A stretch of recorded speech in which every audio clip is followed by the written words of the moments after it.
शामभाऊ, शास्त्रज्ञांनी जसं कोरोनावर औषध काढलं तसंच आपल्या शेतीसाठी काहीतरी नैसर्गिक शोधलं पाहिजे.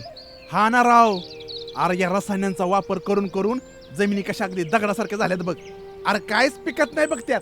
बघ कशा पांढऱ्या फिटक पडल्यात त्या. हा, अरे या रासायनिक खतांचा बेसुमार वापर केल्यामुळं जमिनीचा फार चोथा झालाय राव. रामभाऊ, असं काहीतरी पाहिजे की ज्याच्यामुळं जमीन अगदी भुसभुशीत होईल बघ. हा, जमिनीचा ओलावा जास्त दिवस टिकून राहिला पाहिजे. हा, आणि गांडूळ आणि जीवाणू उपजली पाहिजेत.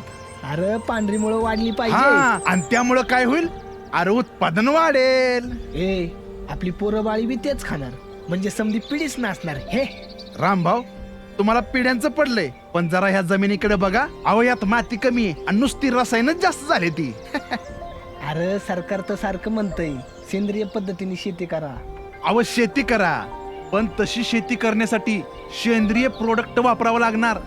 हा ना, हे रसायन खाऊन खाऊन माणूस बी रसायनागत व्हायला लागलाय बघ. अहो कॅन्सर होणार, मधुमेह होणार. अगो बाबा, पण मी काय म्हणतो, हे असं काहीतरी प्रोडक्ट निघलं पाहिजे जे वापरल्यानंतर शेतात सोनं उगवल. म्हणजे तुला परीसच पाहिजे म्हण की.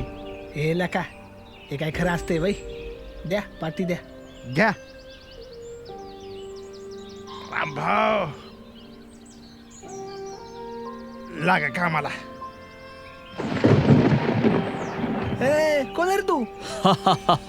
तुम्ही ज्या परिसाबद्दल बोलताय ना, मीच तो परीस. विषमुक्त शेती आणि रोगमुक्त भारत अभियानांतर्गत विवा मार्ट कंपनीचं विवा किसान डेव्हलपर. मी आहे रसायन मुक्त. मी जमिनीत कार्बनचे प्रमाण वाढवतो. मी खराब झालेल्या जमिनींमध्ये सुद्धा जीव आणतो. मी खिशाला सुद्धा परवडतो. हो, जमीन निरोगी व सुदृढ करतो.